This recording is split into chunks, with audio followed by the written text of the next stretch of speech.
सबसे पहले वो तमामी हजरात के जो किसी भी तरीके से अज़ाए हुसैन में शिरकत कर रहे हैं, खुसूस शोरा हजरात, उलमा किराम, ज़ाकिरीन किराम, वो सामईन किराम कि जिन्होंने इन अय्याम में अपने वजूद को हुसैन के हवाले कर दिया, इन सब की सलामती के लिए बाबा से नारे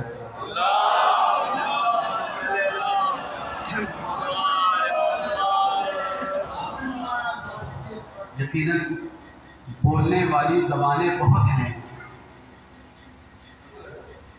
बोलने वाली ज़बानें बहुत हैं। कुछ तो ऐसी ज़बानें हैं कि जो सोते हुए भी चुप नहीं होती। लेकिन कमाल सिर्फ बोलना नहीं है, कमाल ये है कि उसके लिए बोलना कि जिसके लिए ज़बान दी गई है। कल की हमने ये अर्ज़ किया था कि सबसे पहले फरीज़ा ये है कि चूँकि मजलिस आज़ा हज़रत ज़ैनब सलामुल्लाह अलैहा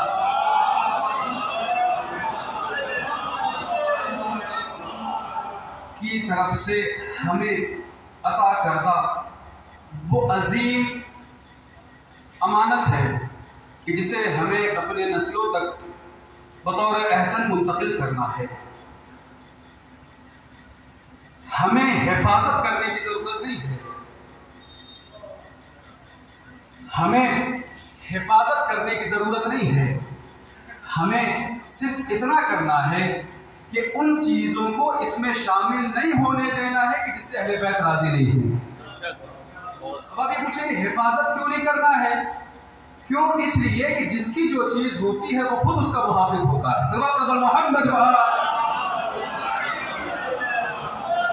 मैं हमेशा ये जुमला कहने का आती हूँ, अगर अगर अगर ये आजादारी, अगर ये फर्श अज़ा, अगर ये मातमदारी, अगर ये नौहानी, अगर ये सीना जनी, अगर ये फर्श अज़ा, अगर ये जाकिरी, अगर ये शायरी हमारे हाथों में होती, कब की खत्म हो जाती। न खत्म होना इस बात की दलील है कि कोई है कि जो इनका मुहाफिज है। अगर इन्हें खत्म होना होता तो कब का ये आजादारी करबला के दलदल में दब जाती। मगर आजादारी उस रस्म और रिवाज का नाम है कि जिसे सैयदा ज़ैनब ने खुद कातिल के घर में बर्पा कर दिया। जब कातिल ने मिटा सका तो उनकी औलादें क्या मिटाएंगी? मोहब्बत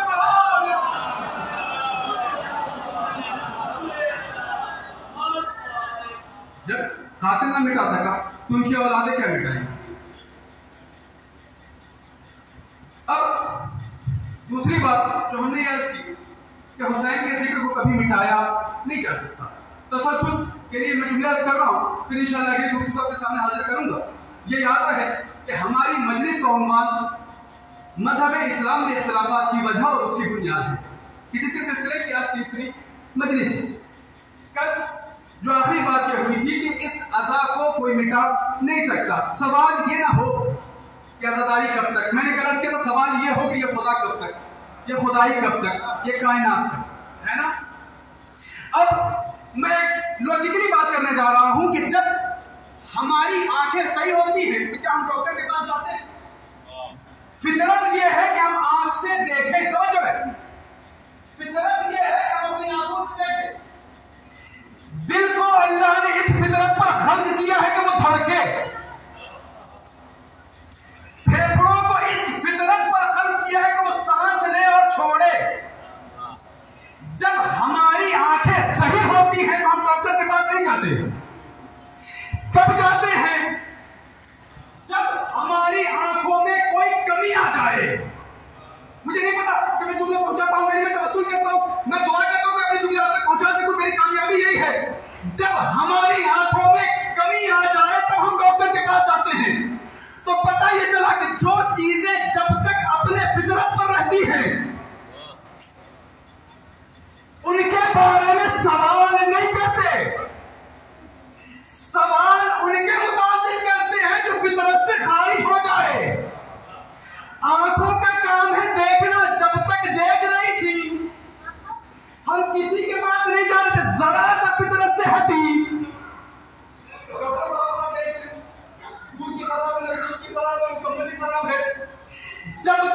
हमारे दिल में धड़कन थी तब तक हम किसी के पास नहीं जाते। जरा सा दर्द हुआ या यूं कहूं कि जरा सा फितरत से खिसका, हम डॉक्टर के पास चले गए। अब जुमला सुनिए, आजादारी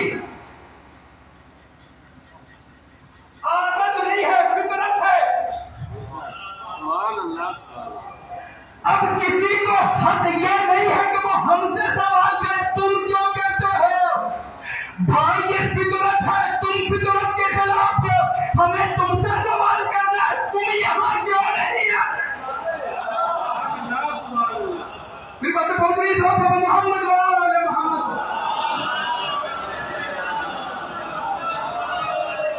आप हमसे सवाल न करें, सवाल हमें करना है कि आप क्यों नहीं आते। अब यही से पैगाम देने जा रहा हूं। हमारे यहाँ दो लफ्ज इस्तेमाल करते हैं, आदत एक है फितरत, है ना। बुजुर्गों के लिए मैं फिर से माजरा चाहता हूं, आप हमारी इस्लाह करेंगे, सिर्फ अपने बच्चों के लिए। आदत कहते हैं उसे है कि जो परमानेंट ना हो। आदत उन सिफात को कहते हैं कि जिसे हम लेकर पैदा नहीं हुए, आकर हमने हासिल किया।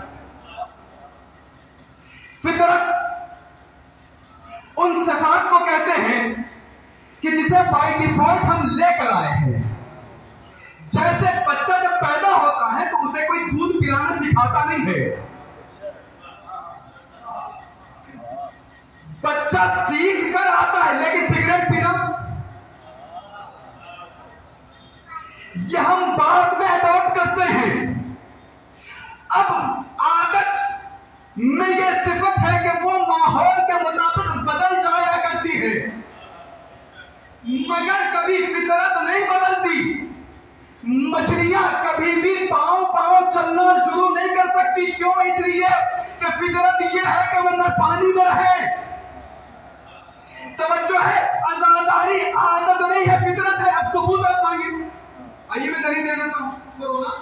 बाकी बाबा तो है, लेकिन मौलवियों के लिए थोड़ा सा कुछ अच्छा मसला रह गया, इससे नुक्ते अच्छे बन जाते थे। तो मोहम्मद हर चीज को देखने के दो रुख हुआ करते हैं, एक होता है नेगेटिव, एक होता है पॉजिटिव। हम नेगेटिव नहीं बयान करेंगे, पॉजिटिव बयान करते हैं। जिस वक्त ये ऐलान कर दिया गया कि मुकम्मल लॉकडाउन है, न मस्जिदें खुलेंगी, तवज्जो है, ये सदारी आदत नहीं है, फितरत है। जब ये ऐलान हुआ कि मुकम्मल लॉकडाउन है, अज़ाखाने बंद रहेंगे, मस्जिदें बंद रहेंगी, अब दुनिया में दो फिरके बन गए। कुछ लोग इस बात से परेशान थे कि अब नमाज कैसे पढ़ेंगे, लेकिन अज़ादारों को यह इत्मीनान था मजलिस तो होकर रहेगी।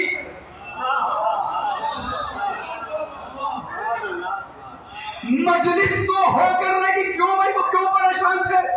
कहा इसलिए कि हमने नमाजों को आदत बना लिया था।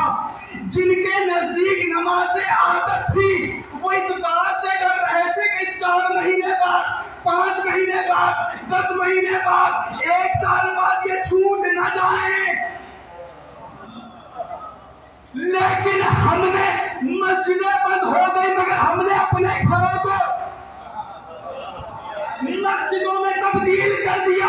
अज़ाखाने बंद हो गए, मगर हमने अज़ाखानों को अपने घरों में मुंतकिल कर दिया।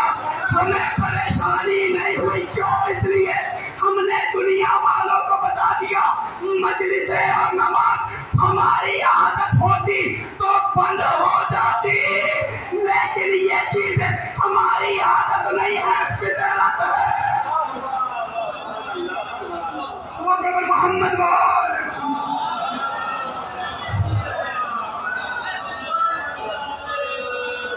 ये चीज हमारी आदत नहीं। अच्छा मैं कितना हूं?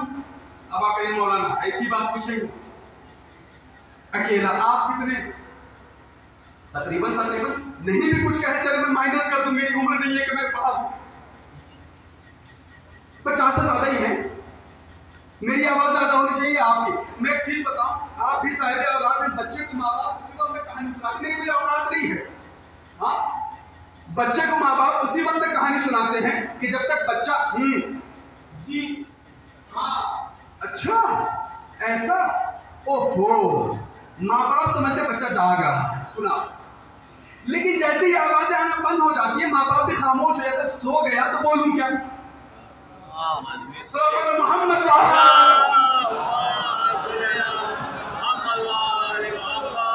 आदत नहीं है, ये फितरत है, तवज्जो नहीं, ये आदत नहीं है, फितरत है। जनाब ज़ैनब ने आजादारी को हमारे हवाले कर दिया। अब हमें करना यह है कि इस फितरत को फितरत ही बनाए रखना है।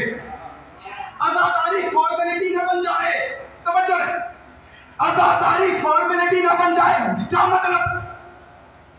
हो जाए, कर लेंगे, हो जाएगा, अरे वक्त है, इसे कहते हैं फॉर्मेलिटी।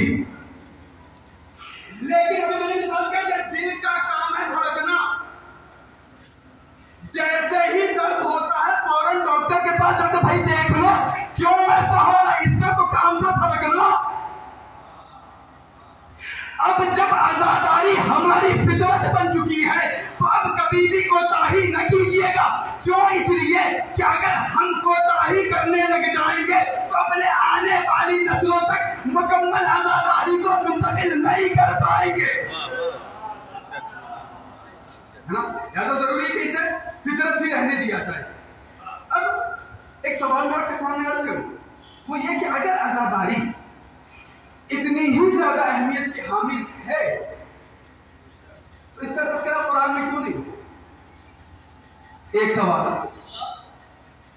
दूसरा सवाल कि जिस तरीके से हजरत इस्माइल की कुर्बानी की याद कुरान में अल्लाह ने बयान किया, इमाम हुसैन की कुर्बानी क्यों नहीं? सवाल है। तीसरा सवाल कि हम आजादारी करें क्यों? क्या ये इस्लाम है? क्या ये इस्लाम का जुज़? मैं पीछे से जवाब देना शुरू करूं। आइए मैं आपको बताऊं कि आजादारी ऐन इस्लाम है। क्यों? इसलिए कि मोहब्बत का जो सफर है ये 3 जगहों से होता है। सबसे पहला मरहला, ये तवज्जो है इसके साथ, मोहब्बत का सबसे पहला मकाम यह है कि ये जबान से शुरू होती है। मैंने कहा कि आपने, मैं जैसे ही आया आपने मुझे बहुत मोहब्बतों से नवाजा, आपने काफी एहतराम दिया, आपने मुझे बहुत अच्छे तरीके से सुना, मैं आपसे मोहब्बत करता हूं और जब आप कभी मुझे को तशरीफ लाइएगा तो मैं हाजिर हूं। ये सारी चीजें जबान से। मुमकिन है मैं झूठ बोल जाऊं, ये पहला मरहला मोहब्बत का। तवज्जो है, ये मोहब्बत का पहला मरहला। मुमकिन है मैं झूठ बोल जाऊं, क्यों? इसलिए कि अभी तो कह रहा हूं कि आप बड़े अच्छे, मगर आए तो मैं खुद कहीं चला जाऊं। दूसरा मरहला ये है कि ये मोहब्बत जबान से होते हुए दिल तक चली जाती है। क्या मतलब? का जबान से बोलने की जरूरत नहीं है, मैं आपसे मोहब्बत करता हूं, इसमें भी चांसेस है कि दिल झूठ बोल रहा हो। इसीलिए मुनाफिकत का लफ्ज लुगत में आया है। क्यों? इसलिए कि दिल भी बाज़ औक़ात झूठ बोल देता है। ये तो 2 मरहले। अब आखिरी मरहला सुने। मोहब्बत का जो आखिरी मरहला है वो आंखों से आया होता है, आंसुओं की शक्ल में। मेरी बात पहुंच रही है? आंसुओं की शक्ल में क्या मतलब? जब जनाब आदम जन्नत से भेजे गए तो जनाब आदम ने क्या किया? सबसे पहला काम रोए। जनाब नूह ने गिरिया किया, जनाब मूसा ने गिरिया किया। हमारे यहाँ कहते हैं कि जब इबादतों में बहुत ज्यादा खुलूस आ जाता है तो हम रोने लग जाते हैं। जब हम किसी से बहुत ज्यादा मोहब्बत करने लग जाते हैं, उसे जब कोई तकलीफ होती है तो हम रोने लग जाते हैं। तो पता ये चला कि मोहब्बत 3 जगहों से अदा की जाती है, जबान से, दिल से, आंखों से। जबान का कोई एतबार नहीं, दिल का कोई एतबार नहीं। मुमकिन है झूठ बोल दे, मगर जब मोहब्बत आंखों से आया हो जाए झूठ का कोई चांस नहीं है। क्यों? इसलिए कि आंसू हर एक के लिए नहीं निकलते। अब फर्क समझे, उम्मत मुस्लिमा ये दावा करती है कि हम भी हुसैन से मोहब्बत करते हैं।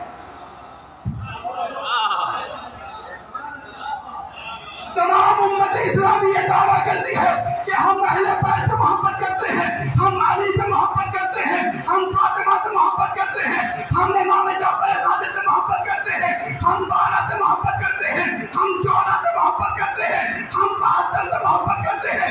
मुमकिन है उनकी मोहब्बत ज़बान के जरिए से हो, दिल के जरिए से हो, किसी भी फिरके ने अपने मोहब्बत को आंसुओं के जरिए से साबित नहीं किया। कि जिसने 2 महीना 8 दिन हुसैन से मोहब्बत को अपने आंसुओं के जरिए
हमने दिया। जब किसी से मोहब्बत में आंसू आ जाए तो शक न कीजिएगा, यकीनन मैंने कल जुमला किया था कि हुसैनी होने के लिए मुसलमान होना जरूरी नहीं है। किसी मजहब मसलक से चाहे राबता हो न हो, इंसान होना जरूरी है। एक बड़ा ही लतीफ जुमला करने जा रहा हूं, तवज्जो है। मुझे उम्मीद है कि आप बेहतर तरीके से इसे अपने को गुजार करेंगे कि जब महात्मा गांधी ने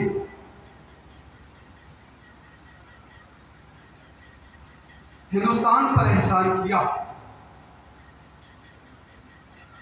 तो हर हिंदुस्तानियों का फर्ज बना कि उनकी याद ताजा रखे। जब भगत सिंह ने हिंदुस्तान को बचाने के लिए कुर्बानी दी तो चाहे कॉन्स्टिट्यूशन कहे ना कहे, इंसानियत ये कहती है कि उनकी याद मनाओ। अब अगर कहीं जर्मन में गांधी जी का पुतला बन रहा है तो वो एहसान के बदले नहीं बन रहा, वो ताजीम के लिए बन रहा है। फर्क बोलूं है ना, जर्मन वालों पर गांधी जी ने एहसान नहीं किया। जर्मन को थोड़ी आजाद कराया, हिंदुस्तान को आजाद कराया। एहसान किस पर? हिंदुस्तान पर। अब हिंदुस्तान वालों पर वाजिब है शरई कानून कि इनकी याद को बाकी रखे।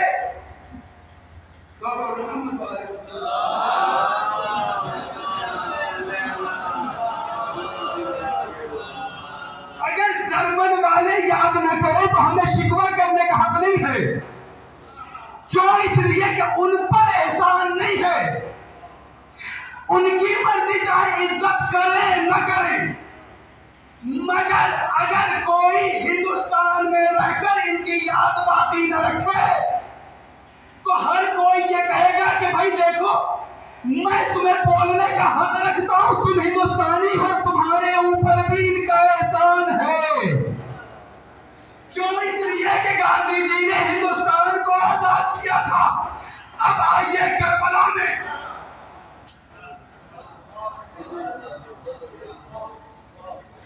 अगर ये आजादी किसी मुल्क तक महदूद रह जाए तो उस मुल्क के बाशिंदों पर लाजिम है कि उनकी याद बाकी रखे।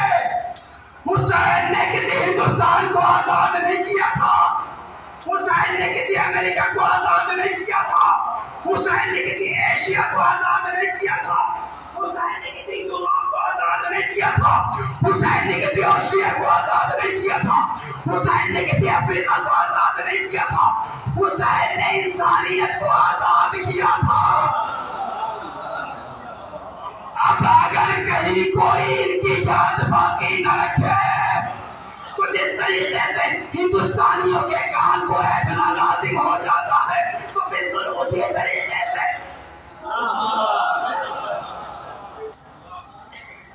सलाम मोहम्मद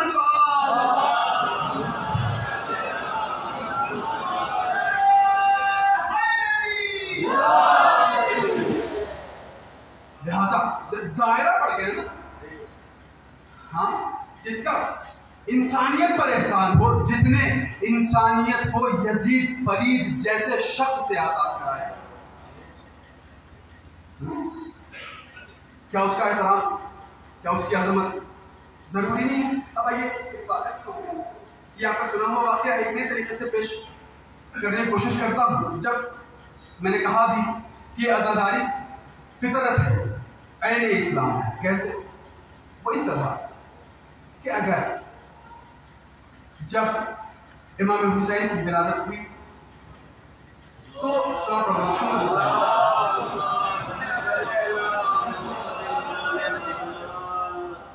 तब कहते हैं फरिश्तों का हुजूम कतार ब कतार जमीन पर उतर रहा था। किनारे कोने में एक फरिश्ता बैठा था। उसे लगा कि भाई अपने बिरादरी के लोग हैं, चलो पूछो कहाँ जा रहे हैं। क्या भाई कहाँ चले?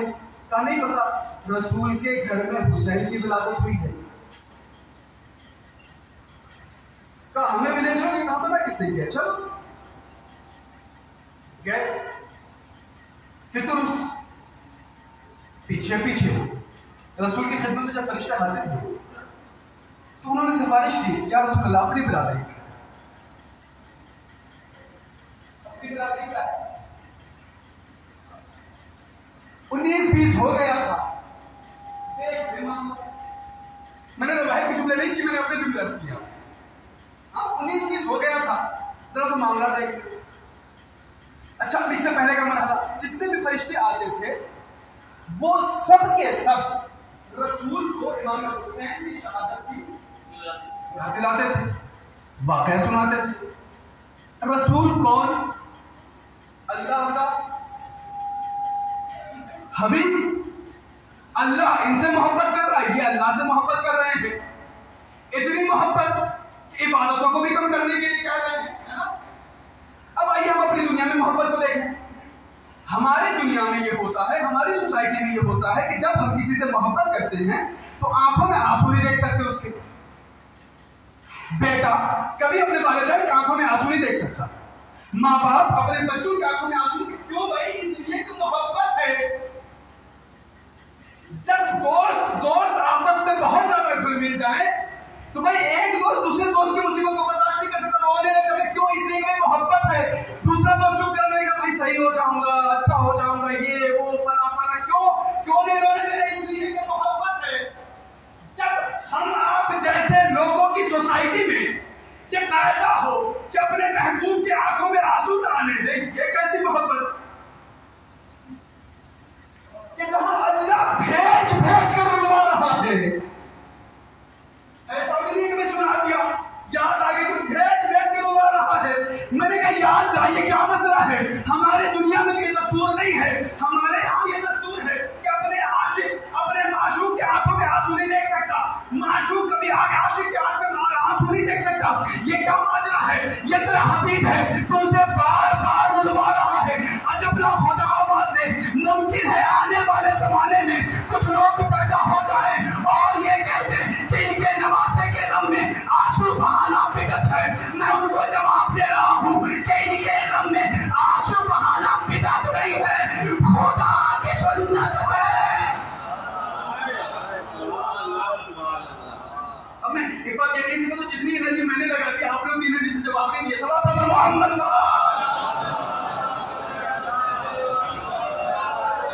जुमले को बदल दूं, हुसैन के गम में आंसू बहाना ये बिदअत नहीं है, रसूल की सुन्नत है। अब जो यहाँ से अपने चेहरे को मोड़े, गोया उसने शीयत के खिलाफ काम नहीं किया, रसूल के खिलाफ काम किया है। अब जुमला सुने, जिसने रसूल के खिलाफ काम किया,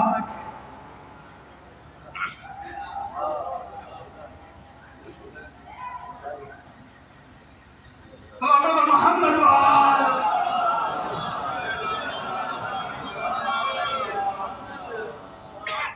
उसने फितरत के खिलाफ काम किया है। अब भाई सिर्फ एक मसला बयान करता हूँ, इंशाल्लाह रखता मसाइल। अब जब ये बात इतनी ज्यादा है, अच्छा ये एक और भी बात है कि खुशी का माहौल ये जानना जरूरी है बच्चों के लिए। बुजुर्ग पैदा मुझसे बेहतर जानते हैं, जवान मुझसे अच्छा जानते हैं, पहले बता दें बच्चे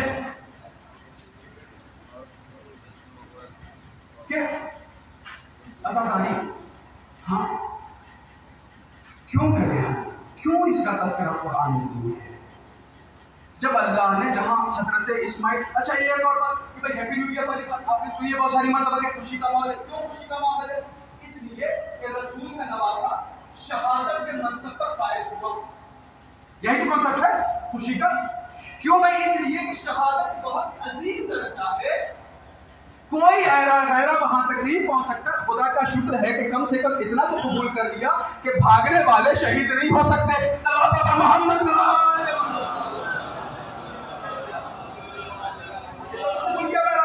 अगर हमने मेयार ही में बनाया है कि चूंकि शहादत एक अजीम मनसब है, जो इस पर फायज हो रहा है, तो यह खुशी की बात है, गम की बात नहीं है। मैंने कहा ये मिसाल अगर आपने बना लिया तो बाकी रखिएगा, पीछे ना हटिएगा। अब मौलाना ऐसी वाली बात ना हो।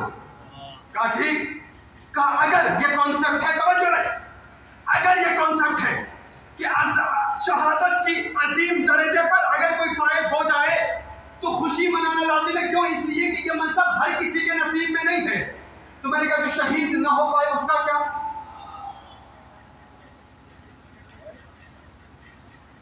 जो शहीद ना हो पाए उसका क्या? अगर गम भी हम मना रहे हैं तो अजब नहीं है। मैं एक मिसाल दे दूं, शहीद कासिम सुलेमानी ये हमेशा अपनी शहादत की दुआ क्या करते थे। ये मिलता है कि जब भी कभी ये टीमों से मिला करते थे, उनसे कहते थे कि बेटा कभी भी हरम में जाना तो शहादत की दुआ करना। शहीद नहीं होते थे, ये अफसोस करते थे कि भाई क्या हुआ कि मैं शहीद नहीं हो पाया। तो पता ये चला कि शहादत अजीम मनसब है। अगर कोई शहीद ना हो तो अफसोस करे, अगर हम गम भी मनाए तो कम नहीं। अब आइए चले जरा बकरीद के माहौल में। हजरत इब्राहिम हजरत इस्माइल को लेकर चले। सुकून से मैं जरा आपके चेहरे को देखूं। हजरत इब्राहिम कॉन्सेप्ट याद रखिएगा, हजरत इब्राहिम हजरत इस्माइल को लेकर चले। कहां? इसलिए कि ख्वाब देखा है बेटे को ज़िबह करना है,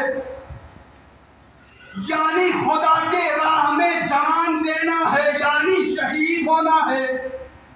जनाब इब्राहिम लेकर चले, मगर इंतहा क्या है? जनाब इस्माइल ज़िबह हो पाए नहीं, जुमले को बदलूं, शहीद हो पाए नहीं, कत्ल हो पाए नहीं ना, शहीद नहीं हो पाए। अब कॉन्सेप्ट बाकी रखिएगा। क्यों भाई? हुसैन का गम क्यों ना मनाओ? इसलिए कि शहादत के अजीम मनसब पर फायज हुए हैं। मैंने कहा चलो आज के बाद से बकरीद में नए कपड़े न पहनना। क्यों? इसलिए कि जब हुसैन शहीद हुए, इतने अजीम मनसब पर फायज हुए, तो हम नहीं मना सकते। या इस्माइल शहीद होने को गए थे मगर वापस चले आए।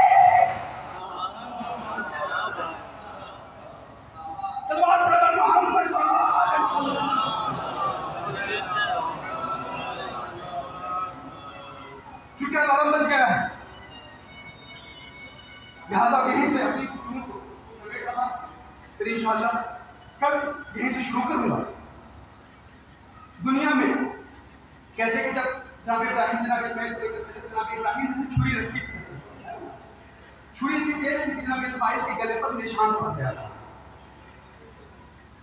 तारीख में लिखा कि जैसे ही जनाब इस्माइल को बताया, जनाब इस्माइल की वालिदा ने देखा, जनाब इस्माइल की वालिदा ने देखा जैसे ही मेरे पर निशान देते होंगे, बेटा ये क्या? कहा अम्मा ऐसा है। सारा वाक़या सुनाया। कहते हैं कि जनाब इस्माइल की वालिदा सब्र ना कर पाई, वहीं पर बेहोश हुई। कटा नहीं था, खून भी नहीं निकला था, सिर्फ निशान था।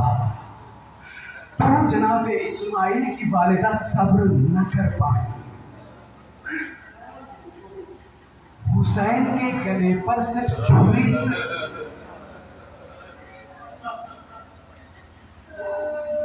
हुसैन के गले पर सिर्फ छुरी नहीं रखी, चलाई गई थी।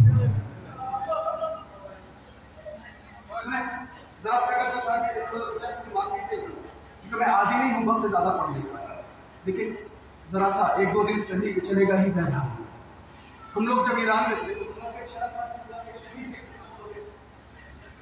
तो वहां जो शहीद का कमरा था, वहां पर शहीद की एक फोटो थी। फोटो कुछ इस तरह थी कि शहीद का जनाजा रखा था, पीछे से कुछ लोग सर को सहारा दिए पकड़े हुए थे। हम लोगों ने पूछा कि भाई ये ऐसी फोटो क्यों, क्या हुआ? कहा ऐसा है जनाब, जब ये शहीद कर दिया गया तो इसके सर को काट दिया गया था। फिर ये पीछे से पकड़े रहने की वजह, कहा जब लोग ये सोच रहे थे कि कम से कम इसकी फोटो मां तक पहुंचा दे, तो लोगों ने, साथियों ने गवारा न किया कि मां कटे हुए सर के साथ अपने बेटे को बर्दाश्त नहीं कर पाई। लिहाजा दोस्तों ने किया ये, जनाजे को हटाया, सर को छपाया, फोटो भेजा, ताकि कम से कम मां इत्मीनान हासिल कर सके कि मेरे बेटे का सर कटा नहीं है, कटा नहीं है, कटा नहीं है। कासिम का सिर्फ सर नहीं कटा था।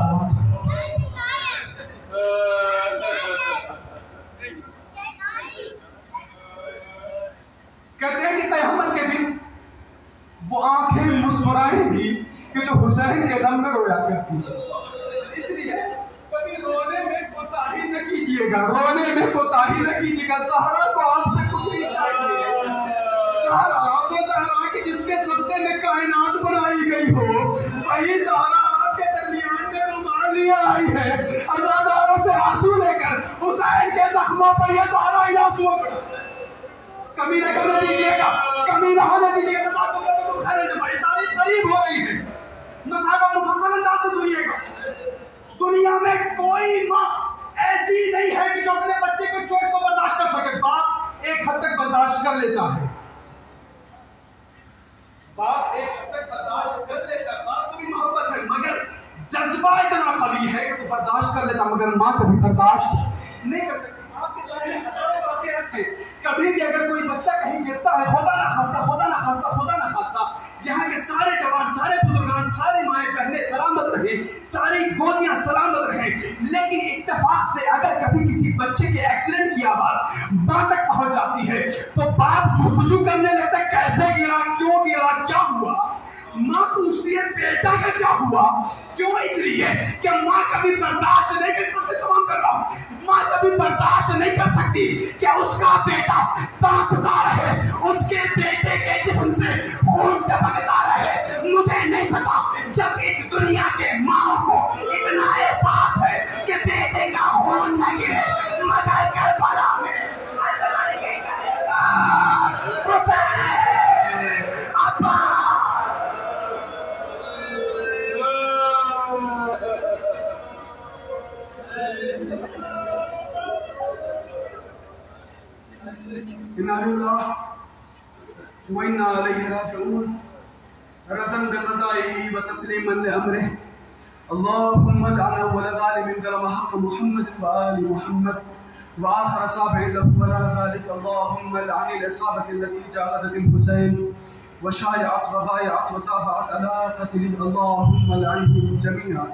खुदाया तुझे वास्ता है इस जिक्र का। हुसैन, हम गवाह बना रहे हैं तुझे, इतनी मशक्क़तों से, जब ये मशक्क़त नहीं है, बारिश हो रही है, मौसम सर्द है, हम अपने आराम देने वाले घरों को छोड़कर तेरे फर्श पर आए हैं। हुसैन, आखिरत में हमें रुसवा न होने दे। हुसैन, ज़हरा तुझे वास्ता है तेरे औलाद के जिक्र का, ज़हरा तुझे वास्ता है तेरी गोद के जिक्र का, हुसैन तुझे वास्ता है असगर के गले पर लगे हुए तीर का, हुसैन तुझे वास्ता है अकबर के कलेजे पर लगे हुए बर्छी का, हुसैन तुझे वास्ता है अकबर के कलेजे से टपके हुए हरे कतरे खून का, हुसैन तुझे वास्ता है सकीना के रुखसारों के लाली का, हुसैन तुझे वास्ता है सकीना की मुसीबत का, हुसैन तुझे वास्ता है ज़ैनब की बेपर्दगी का, हुसैन तुझे वास्ता है सकीना की प्यास का। हमारे इन इबादतों को कबूल कर, हमारे इन पुरसों को कबूल कर। हुसैन हम तेरे आशिक हैं, आज हम तेरे लिए इतनी दूर से यहाँ चले आते क्यों? इसलिए कि तेरा जिक्र कर सके। हुसैन आखिरत में हमें तेरी जरूरत है, हमारे मदद के लिए हाजिर हो जाना। अल्लाह की बारगाह में आखिरी दुआ ये है कि मुंतज़िम खून हुसैन के ज़ुहूर में ताजील अता कर और हम सबको उनके मुखलिस गुलामों में शुमार फरमा।